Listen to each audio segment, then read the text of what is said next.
What inspired you to create mamamimi.com? My son is unable to speak. He's almost 5 years old and he has a condition called apraxia and nonverbal autism. So he wasn't able to talk to me, but he's able to sign and he uses devices like this. It's hot. What does society often misunderstand about neurodivergent individuals? The doctors kind of look at, what is your kid not doing? Oh, they're not talking, they're not reading. Why do you advocate using sign language for children with speech delays? So a lot of parents are actually scared to use sign language because they say, well, if I start signing, my kid's never going to talk. Either with pushing a button here, like this talker things, it says like, I'm in pain, right? Sign language really helps reduce the stress and the frustration around communicating. Why do you believe communication differences are often confused with intelligence? I think, like, for example, my son doesn't talk, so he can't say what, if I'm happy, I'm sad, I'm this, I'm that. So you just look, oh, he doesn't talk, he doesn't have anything going on in his head. We also sell a bunch of therapy tools, like, for example, this is by Special Supplies. It's like an oral motor thing. It has different types of heads that I put in my son's mouth and I move his tongue. So his speech therapy is only 2 hours a week. So me, along with a lot of other parents, want to buy the same things the therapists have, use them at home every day. Dear audience, this is Sher Afzal, the founder, the chairman of Global CEO Club. As you know, as I have mentioned many times through podcast sessions, that I started this journey around 8 years ago to unite the business community, to unite the governments at one place so that they can be facilitated to grow their businesses, to get investments through Global CEO Club worldwide. Global CEO Club has very diversified business segments, which I would like to share with you during the session of this podcast. And I hope you guys would learn a lot of things through this today's podcast episode. So thank you. Today we have invited very intelligent, very passionate, I must say, and I must appreciate, very big leader, Mama Mimi. Thank you so much, Mama, and I would request you to share with us your journey. Okay, well, hello. I'm Mama Mimi, and I have a sign language YouTube channel for kids with special needs who struggle to talk and communicate. And I am very interested in neurodivergence in the workplace, especially pertaining to CEOs, thought leaders, people who have that passion and obsession to do things differently and get things done.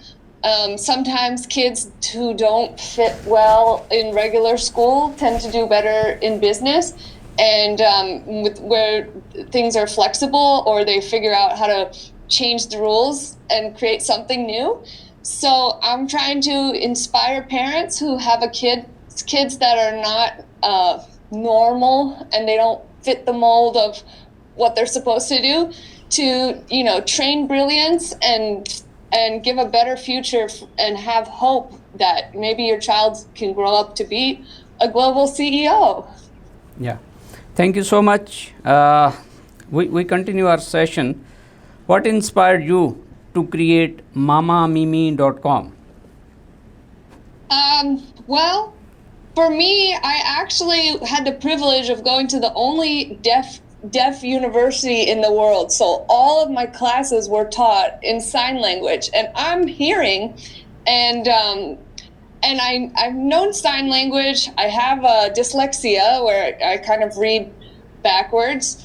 And it turned out my son is unable to speak. He's almost 5 years old, and he has a condition called apraxia and nonverbal autism. So he wasn't able to talk to me, but he's able to sign, and he uses devices like this.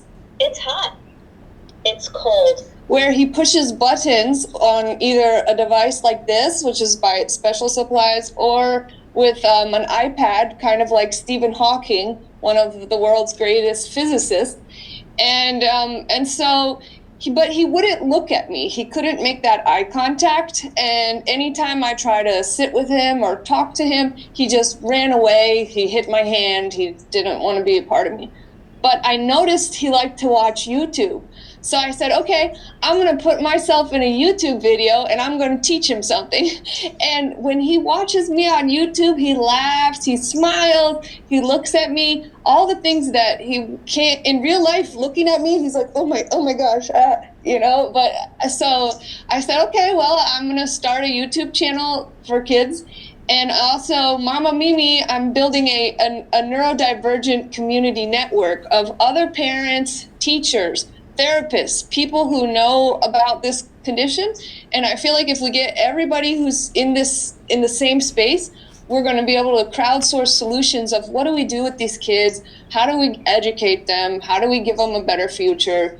And that's my vision for the website. And we also sell a bunch of therapy tools. Like, for example, this is by Special Supplies. It's like an oral motor thing. It has different types of heads that I put in my son's mouth, and I move his tongue. So his speech therapy is only 2 hours a week. But, if you want to get good grades in school, you have to do your homework. So me, along with a lot of other parents, want to buy the same things the therapists have, use them at home every day, and get better results. So it's easy for parents in America right now, I'm only in America, to find these products. And then I actually got a large audience in India and Pakistan, because those countries, there's less therapy for autism, there's less treatment. It's very taboo. If you have a kid who's different, you don't talk about that kid. You kind of keep them home, and they might not go to school. It's a little bit of a shame to the parents to have a special needs kid, and I want to change that. I want it to say, well, maybe this kid is different, but there's a place in the world for them, and how do we find that and train the brilliance? So it's excellent job, and you are doing a good job. I must appreciate, and it's basically for the humanity, and you should put more efforts to explore more avenues. Thank you so much, Mama. Can you share your family's journey with speech delay, autism, and communication challenges? Yeah. Well, it started with my grandfather back in the 1940s or 50s, and he actually helped advocate for a big law we have in America called the American with Disabilities Act. And so he went to Congress to change the laws to educate this special needs kids. And so it's kind of in my blood. Personally, I couldn't read by the time I was 8 years old. I wasn't reading. And the school, I kept getting headaches, and the school said that they should send me home. I didn't have autism. I have dyslexia, but they didn't know the diagnosis. They just said, stay home.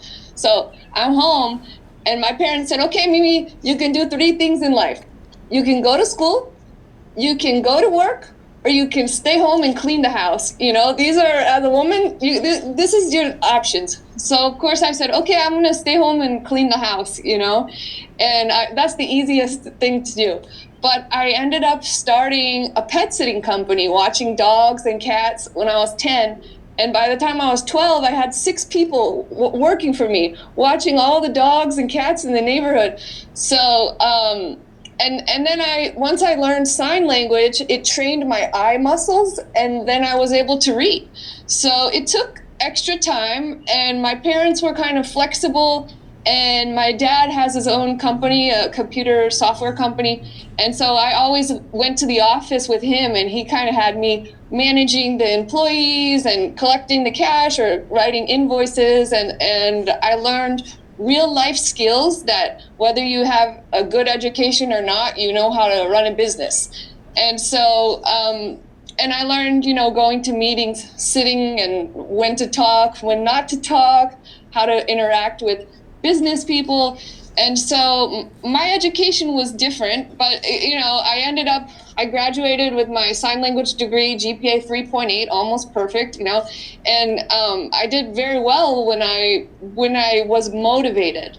And so, but I took longer, and I didn't go the normal route of school. Everybody made fun of me because I had problems, or I couldn't read out loud. I would say the wrong words, and and then, my son is worse than me. He can't talk, but he's, I get it, because I was also had some problems. So that it's been a journey my whole life. I was born into it. Thank you. What was the turning point that changed how you viewed communication and learning differences, understanding neurodiversity? Well, I would say when I went to college, I had two roommates who couldn't see and they couldn't hear. And the only way to talk to them is like letter A. I would put my hands into their hands like this. And they were both working on PhDs. And I was like, wow, you're working on a PhD, but you can't see and you can't hear. Like, how is this even possible? And then, I started noticing those people, when you lose a skill, you have to work twice as hard. And I noticed like Elon Musk is off, but he's obsessed with outer space, and he will not let it go. He's like, outer space, outer space, outer space, outer space. Now he invented all these robots and rockets. And I started to realize, the people who don't fit in, they end up becoming leaders because they can't go with the flow. Like if you're a bunch of sheep, you have to all walk together or whatever. But if you're the sheep over here, that's the shepherd, that's the leader, the one that goes somewhere else. So yeah, I would say throughout my life, I noticed that smart people generally are a little bit different. Yeah. You are very right. We continue our session. What does society often misunderstand about neurodivergent individuals? I think that especially when it comes to the doctors kind of look at, what is your kid not doing? Oh, they're not talking, they're not reading, they're not meeting these milestones. I just was talking to a friend of mine whose friend is in college at Cornell University doing advanced mathematics program, but their reading level is on second grade. So can you imagine having the reading level of like a 7 years old child, but being 18, 19 years old? However, their math level is like through the roof.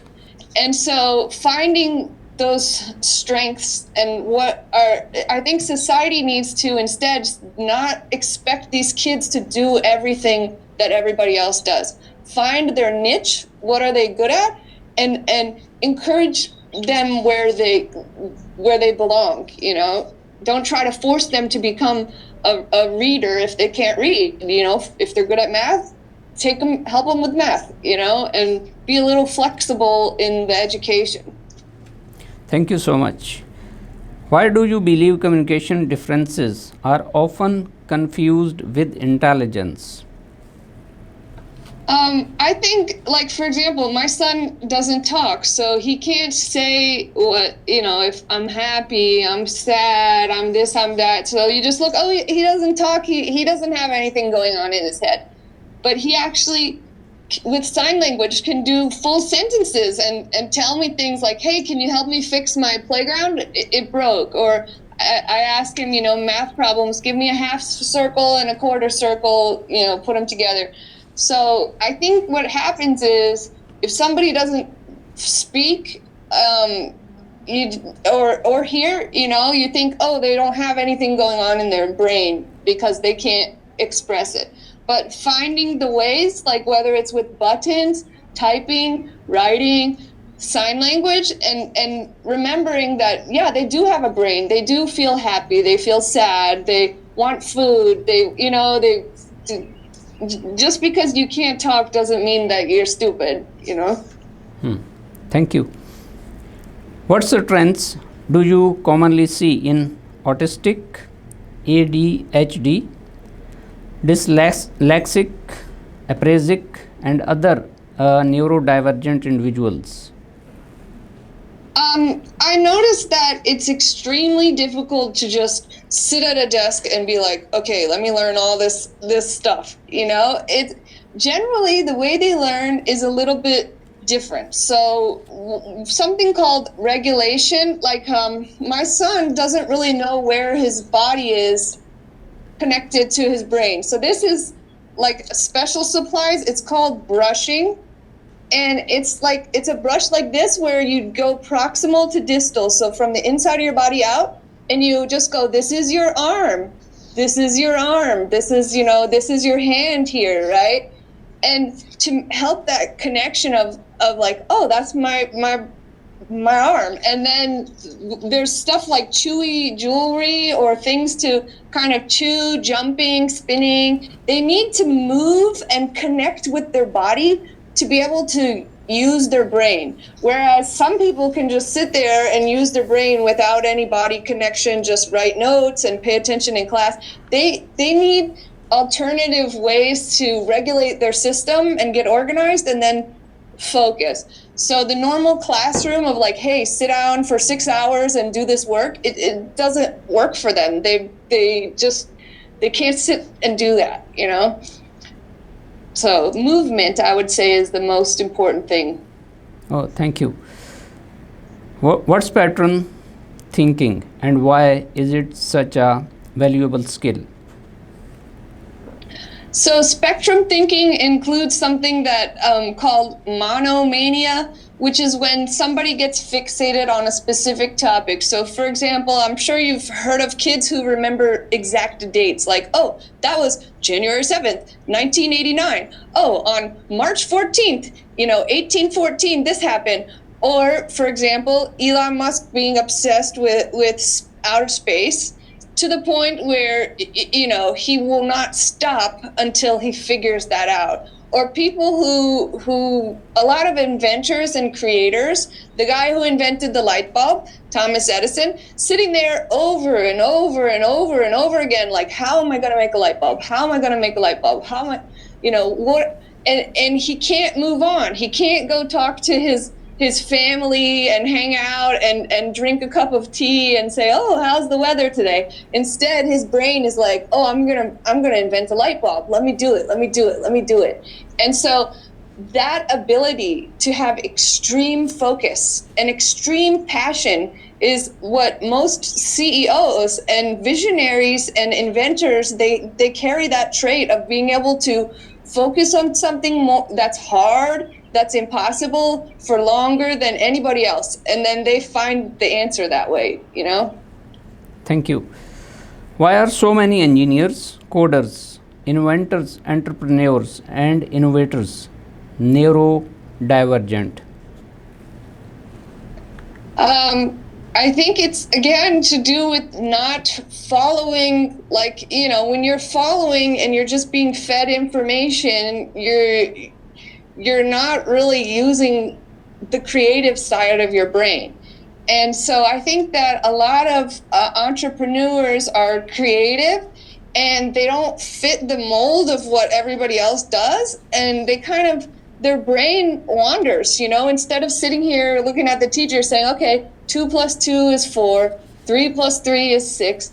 They're thinking, oh, this is a nice table, but maybe if I change the style of it a little bit, it's going to be more comfortable. How can I change that table? Maybe if I get a piece of wood here and I do that, their brain is wandering on different topics other than, you can be talking to them here, but their brain is somewhere else doing something. And that creativity is what leads to innovation and creation.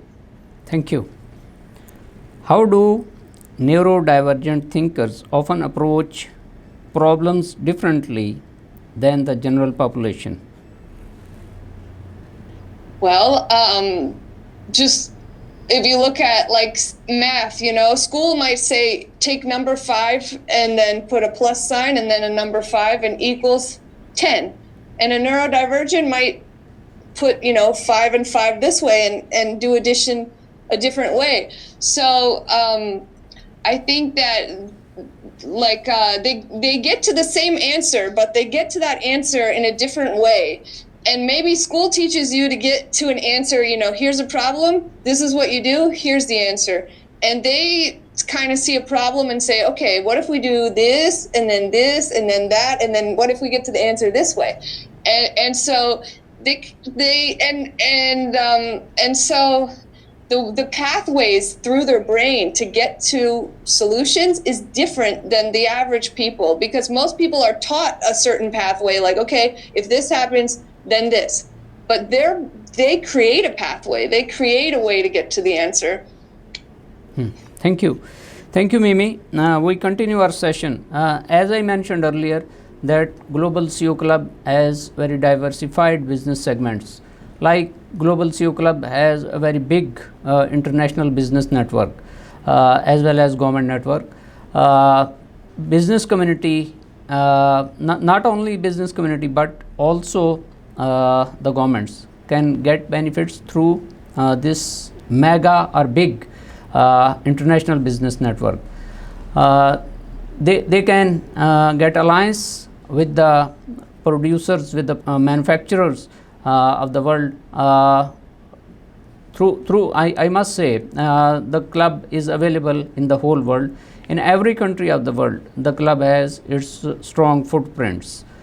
Many other business segments, like to arrange investments for the business community, for the governments, is a key component of Global CEO Club. As you are associated here, and we are discussing your vision, your mission, and definitely Global CEO Club would be supporting the business community through podcast channels, okay, and it would be very effective way to guide, to communicate, to train, to motivate the business individual in a strategic way. So we can move ahead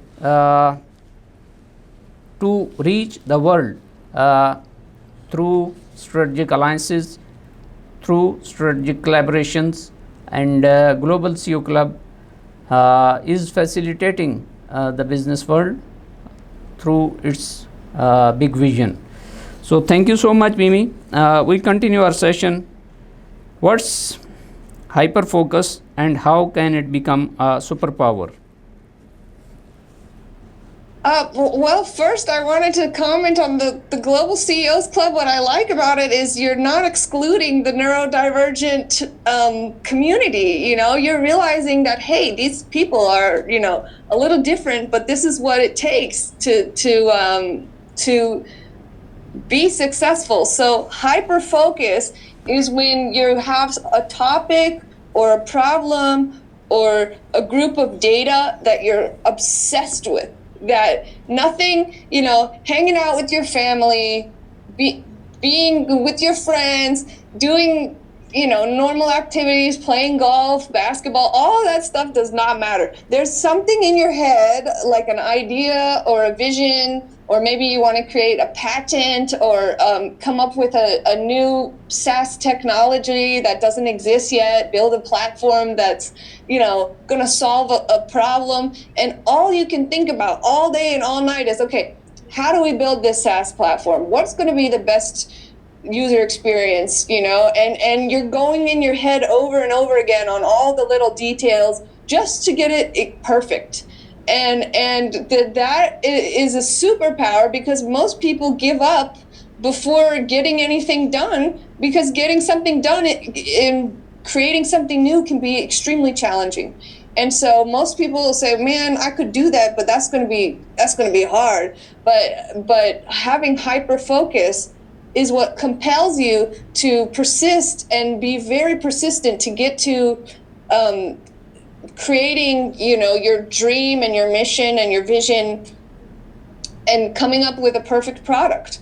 And so that is a superpower that I think a lot of global CEOs have, and whether they're neurodivergent or not, it's a good characteristic for somebody in business to be super focused. I know a lot of people in business get kind of caught up with their job, and it becomes, it engulfs them.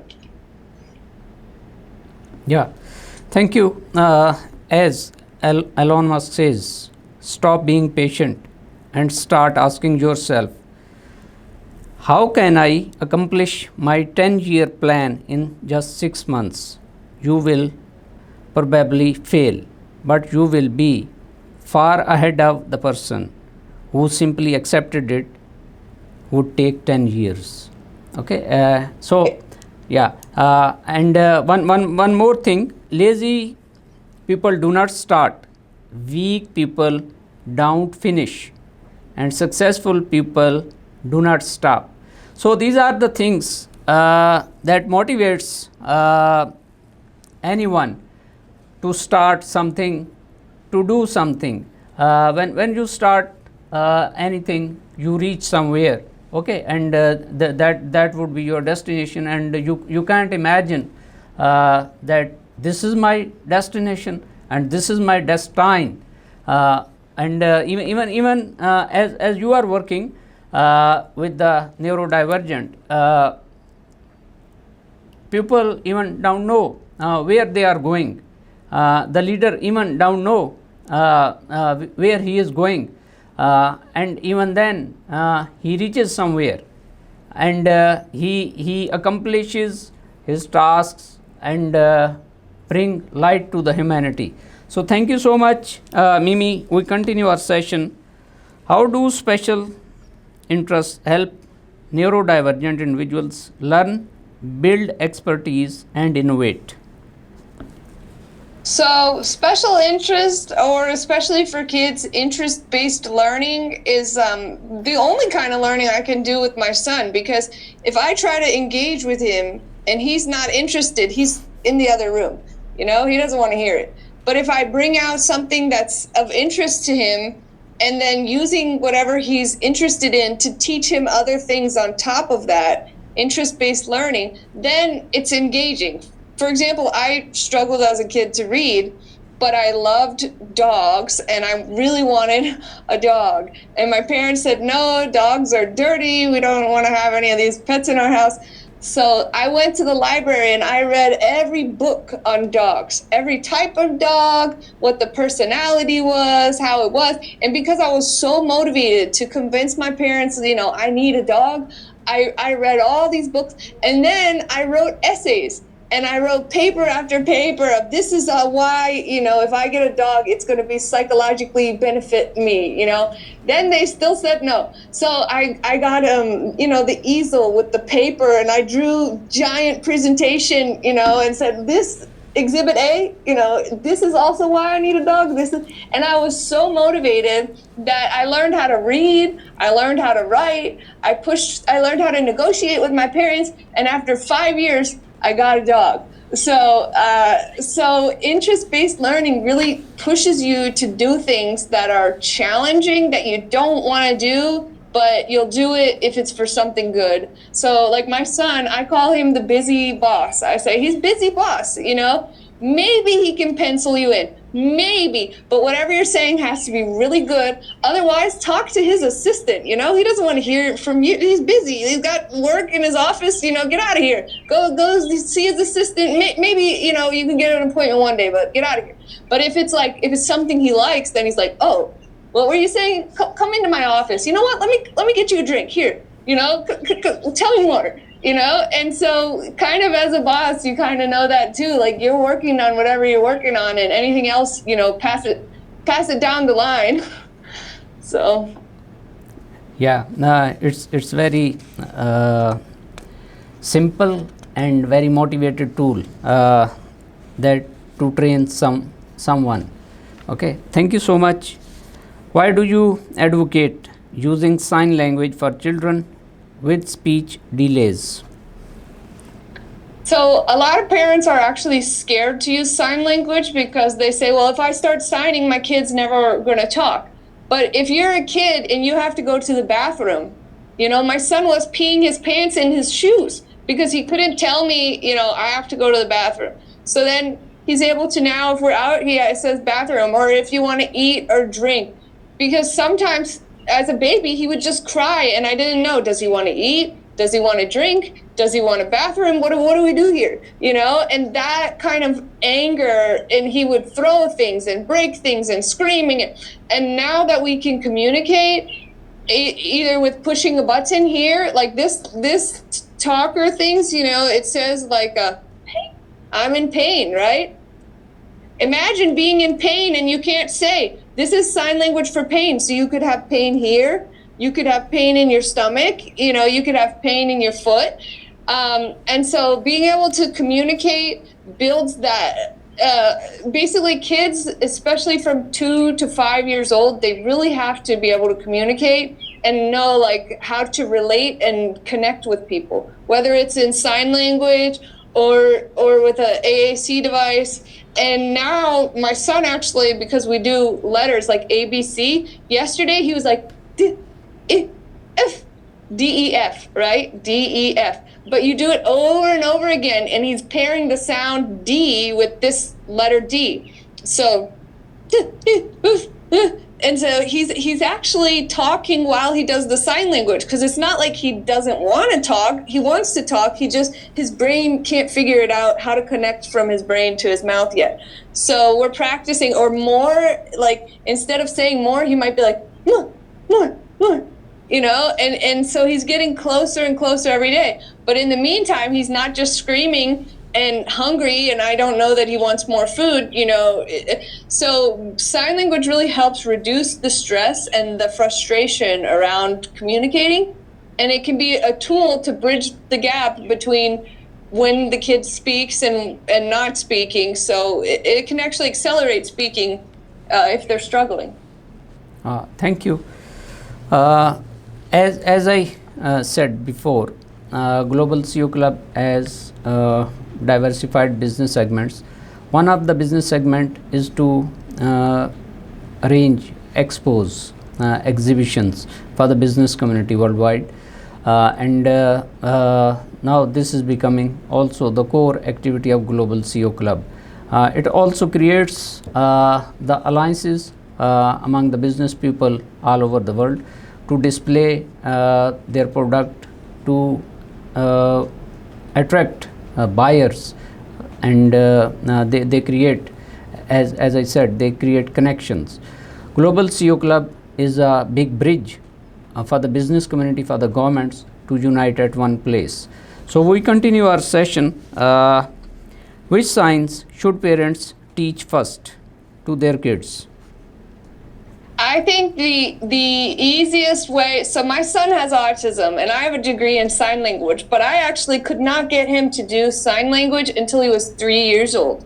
And it wasn't me, it was a speech therapist who decided to put baby in the corner. And in the US, we have an expression, don't put baby in the corner. But she put him in a corner, we blocked him in, so he had nowhere to go. And she had 4 bags of toys. And she brought out a toy and he played. And then when he was bored, she took it away and tried to get him to sign more, for more toys. So we gave him another toy because it's something he really, really wanted. So then he learned how to sign more, and he connected, oh, I can say more and get what I want. So also parents, like with eating, you can give your kids some food and say, can you do more, and before you give another bite of food. So that way the kid builds the connection of like, oh, if I say that, I get this, and there's a reward. And then the other tip is if your kid is not looking at you, you can actually take their hand over hand like this, and do it, like letter A. You take their hand and you make it A and say, okay, this is letter A. Because this is not only a word, this is muscle memory. This is knowing, it's a muscle memory. So if you kind of hand over hand force them to do it, it helps. So I would say more, eat, drink, and potty, which sometimes putting your finger like this, T is hard. The kids kind of just do this, right? So that way they can express, the basic needs that they have of eating, drinking, bathroom, and more. And that reduces a lot of frustration because you don't deal with a hungry, and you can also do like bed, if they're tired. So the basic needs is the most important to reduce the frustration. Yeah. To create alliances, to create collaborations among the business community, Global CEO Club is inviting business community to visit Pakistan to have businesses with the Pakistani business community. Pakistan has vast exposure, vast businesses to support the business world. And many commodities like textile, like pharma, like surgical instruments are being exported from Pakistan to the world. So I invite business community to come here through Global CEO Club and support businesses. Second thing, Global CEO Club from time to time is organizing business and investment summits, either by itself or through its partners. Yesterday we had a mega startup event in Lahore, Pakistan yesterday, and we finished it successfully. Similarly, from time to time, as I said, we are going to organize other business summits, other investment summits, and inviting business community, business people to be part of Global CEO Club and join hands to work together, to grow together. Thank you so much, Mimi. We proceed. How does communication differ for children with autism and apraxia? So apraxia is a condition where you know exactly what you want to say, but the neural pathway from your brain to your mouth, it doesn't work right. So if you think about your mouth, it's a lot of muscles. Your tongue has to move, your cheeks move, you open and close, you put air in your mouth and you spit it out. And with apraxia, they have trouble controlling these several different muscles here. It's a really complex, and it comes naturally to most people, but for them, it's a challenge. And with autism, it also can be a challenge, especially without eye contact, and they don't generally copy very well. And that's because a lot of autistic people are leaders, they're not followers, they're not going to copy you. And so what was the question again? Sorry, something about...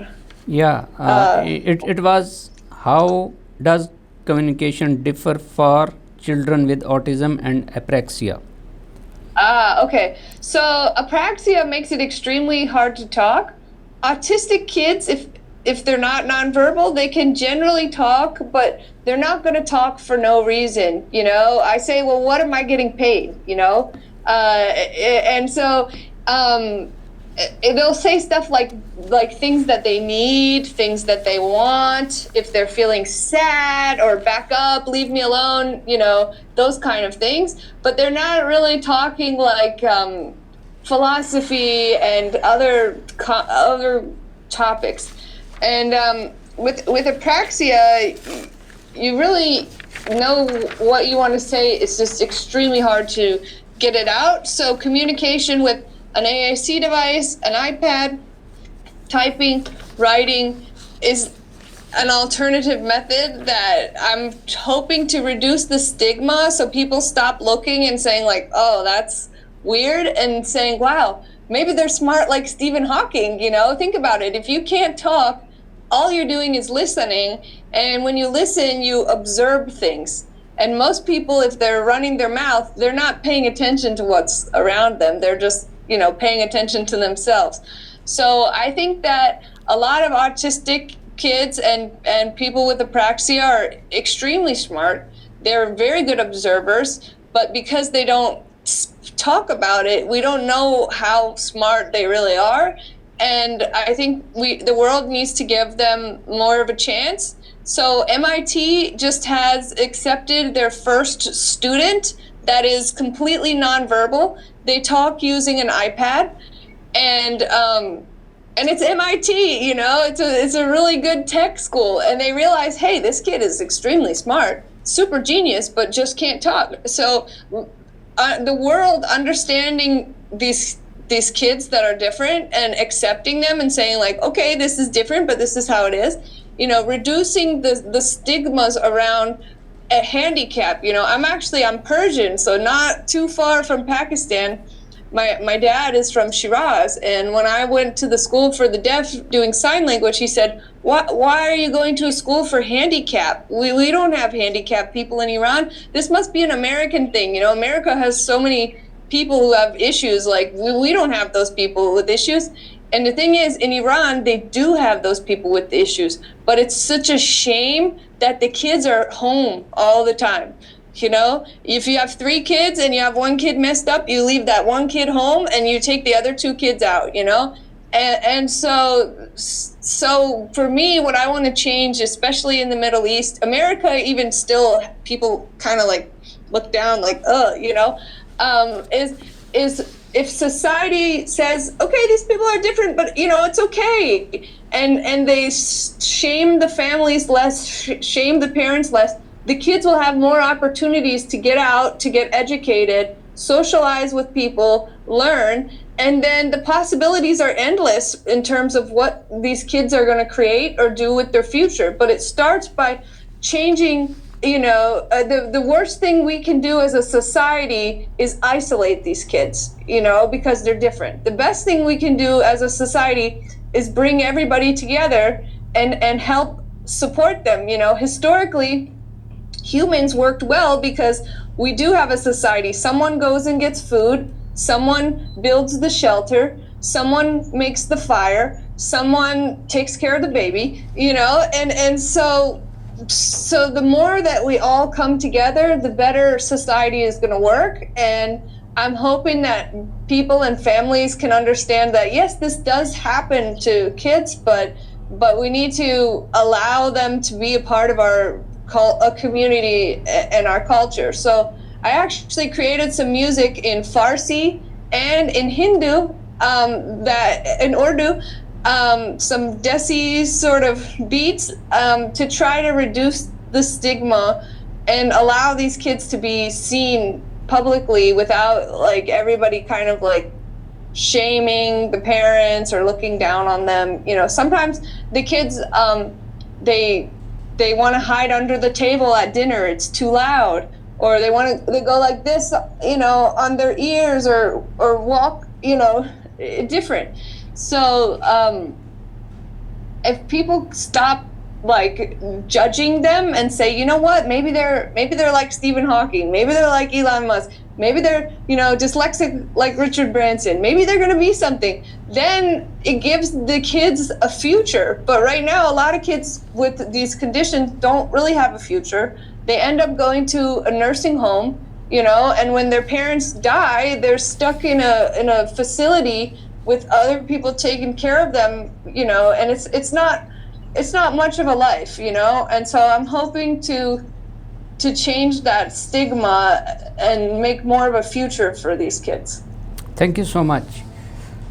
As I mentioned earlier, that to make easy, to make possible trade, to make growth everywhere in the world, Global CEO Club has consistent vision, consistent approach to reach the world.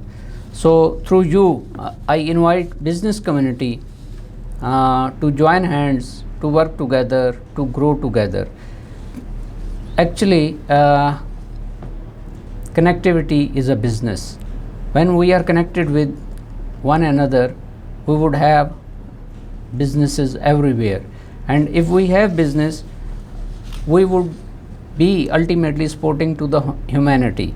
And there is no business, there is no humanity. And business is the preferred key for the global CEO club. And through you, again, I invite business people to join hands to grow together. What role does technology play in supporting communication? Technology plays a huge role in supporting communication, because not every parent is able to go learn sign language and do all this with their hands, right? So the fact that we have talking devices like this where we can push, I'm feeling hungry. I'm feeling thirsty. It's too noisy. This technology gives a way for kids to be able to communicate directly, as well as, with the iPad. These are called AAC device. So an AAC device allows people to push buttons and say words. And also, typing is much quicker than writing. And the other thing is YouTube has been fantastic. I've met several kids with autism who learned how to read because of YouTube, the captioning and the sentences, they're reading the words on the bottom of the screen. So technology gives an alternative way for parents to educate their kids, especially if they're staying at home. And, there's so much information out there. There's information of parents learning more about autism. There's information like global CEO clubs where people can learn more about entrepreneurship and doing business in different countries. There's a lot of opportunities that were never available before, because people can connect and the community can connect. So mamamimi.com and my YouTube channel, Micro School, we have 730,000 people connecting on the same topic and learning. So, and the other thing is, kids who are a little bit slower, they might not learn one day fast like that. But a video, they can watch that video 10 times, 20 times, 30 times until they master whatever is being taught. And so the beauty of technology is it gives a lot of alternative ways to learn besides just going to school and being in the classroom. Thank you, Mimi. Why is early intervention so important? Early intervention is important for a lot of things. So number one, communication. When you're very young, learning to communicate your needs, not having a childhood where you're stressed out, hungry, thirsty, peeing your pants, problems, it matters a lot. The other thing is behavior. So a lot of times with autism, the kids, they can hit, they can bang their head on the wall, they can hurt themselves, they can scream, they don't want to hold your hand and walk, they want to lay down in the street, all these behaviors that make it like the antisocial, or something is like, when people look, they're like, oh my God, your kid is acting crazy in public, So the younger a kid is, the easier it is to change that behavior. My son used to hit his head on the wall, and I had to put padding, like at a sports arena, like a basketball or a tennis, I had padding on all the walls, and I said, what do? He's going to hurt himself, And then the therapist came and they gave me strategies. And now it's been a few years where he hasn't hit his head, he hasn't hurt himself on purpose. But if he's been banging his head on the wall for 10 years, and when you're 10 years old, it's hard to change behavior. When you're young, it's easier to shape behavior. Also, he doesn't want to hold my hand and walk. He likes to lay down. And I'm like, hey, get up. This is the road. There's cars. You have to get up. Right now, he's small, so I can hold him up. And, I go with the therapist, and we both take him in one arm, and, we practice walking. But if I keep him home until he's 10 years old and I try to practice walking, he's a big boy, it's going to be hard for me to change the way he is. So when they're younger, it's easier to change the behavior, and it's easier they don't miss out on the communication. So I encourage parents, I know it's extremely challenging for a parent to say like, oh my God, I created a kid who is a little monster who has all kinds of problems. They can't talk, and they did this, and they did this, and maybe they have autism or they have apraxia. But the sooner you just swallow that pill and say, like, okay, cry it out, okay, oh my God, my kid is messed up. Okay, get over it. Go to the doctor and get help. The sooner you get help, the better it is going to benefit your kid, because once they're stuck in their ways, it's going to be very hard to change. They say an old dog can't learn new tricks. And we know old dogs can learn new tricks, but it's very challenging. So it's better, but most parents don't get help until 5 or 6 years old because they're in denial. They don't want to say, oh, he's a little slow, he's a little behind, it's going to catch up, he's going to talk soon, it'll be okay. But what they're doing is they're not helping their kids. They're doing a disservice to their kid, because now their kid, instead of being this far behind, becomes this far behind and this far behind and this far behind. So by the time they get to the doctor, they're all already back here and they're trying to catch up all this way. But if your kid is just a little behind and you go get help right away, it's better. I don't know the laws in Pakistan, but in America, if your kid is under 3 years old and has any sort of delay, like they're not riding a bike, they're not walking, or they fall a lot, or they're not talking yet, it's free. In every state, there's a free government program where as my son was a year and a half old, and I said, you know what, he needs some help. And so they came to my house once a week, and they told me, here's what you do to try to play with him. Or I call his name, he doesn't answer to his name. I'm calling his name, he doesn't look. So there's a free program until you're 3 years old, and then after that, the public school is helping me with resources, and his health insurance is covering different programs. So the earlier you just accept it and say, okay, I'm getting my kid help. This is good for them. Even though it's hard, sometimes kids catch up. Some kids, they're off when they're 2, they get 3 years of help, and by the time they start school, they're normal and they're doing good. Not every kid has autism. Some kids have a little delay, but the sooner you get them help, the easier it is to catch up. And so I encourage parents to not wait. Even if it's a hard thing to accept, cry about it, accept it, but go get the help, because it just hurts the kids waiting until they're 5 or 6. It's unfortunate, but it happens all the time. Okay. We move towards conclusion. What message would you like to share with parents who are feeling overwhelmed or discouraged? The message I would like to share is never give up. And small wins are a win. Like my son used to just take off all his clothes, and we couldn't go outside because he would just take his clothes off.